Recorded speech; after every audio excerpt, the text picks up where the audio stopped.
Good morning, Black Twitter. I'm Jeannie Lauren, and you're watching the Disney Channel. Just playing.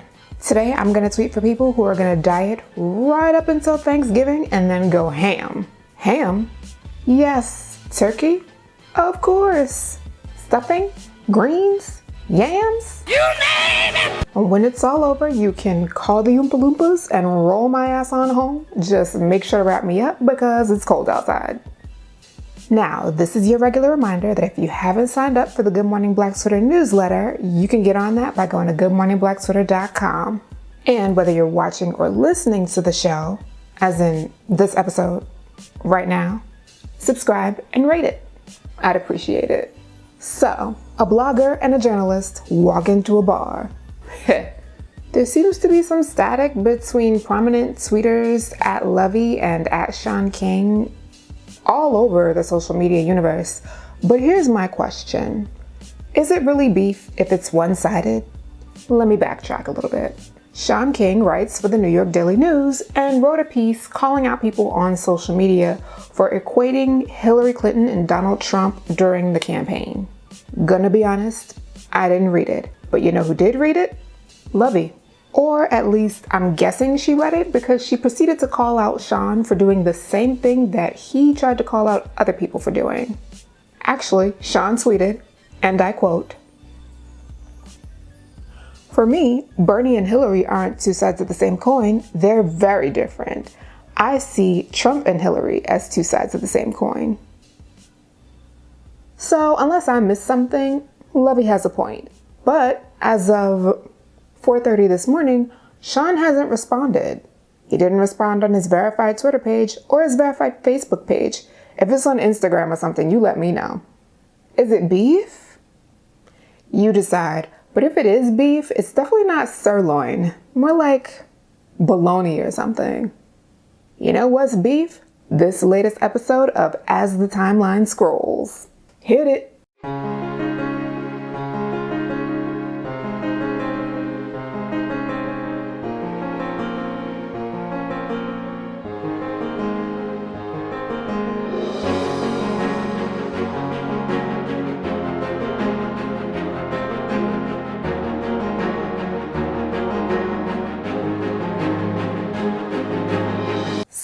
Scammers everywhere. Hide your kids, hide your wives, and hide your wallets, because they're scamming everybody out here. First up, at Jay the Villain, who caused at CallieATL11 to go so far into debt she lost her home and her phone. Houseway? Well, Jay claimed he needed Callie to rent a car and let him use it because he just got evicted and moved from New York. Red flag right away, girl. He claimed the rental was only going to cost $29, but then Jay got a ticket in New York. Well, didn't return the car right away and racked up $1,600 worth of fees that Callie was left to pay and left begging Jay to pay her back. Oh, girl. Meanwhile, in all this owing Callie $1,600, Jay was still trying to holla. Like, he basically told her she wouldn't have these problems if she was his girl. No, really. He said, "See, if you was bae, you wouldn't even have these problems, girl." That's a screenshot DM courtesy of CallieATL11, by the way. I would tell you go read the tweets because Callie had receipts like... But both Callie and Jay have deleted the evidence of anything ever happening. I guess their mentions were getting too hot, but we all know what happens on the internet stays on the internet. That's not the end of yesterday's campaign, by the way. That's right, there's more. Because at BT2 caught the spirit of revelation and decided to put at Stone Marley on blast for owing her friend Jordan $19,000. US. American. Talking about the Benjamins, baby. Now, BT2 tweeted screenshots of a text conversation between her friend Jordan and Stone Marley in which she's begging for her money back. And supposedly, she loaned him these $19,000 for some kind of business venture. But it's been months and no dice. No dime either, really, because she hasn't seen a penny back, according to her friend. But at BT2 locked her account. Womp womp. And at Stone Marley is claiming she's not telling the whole truth.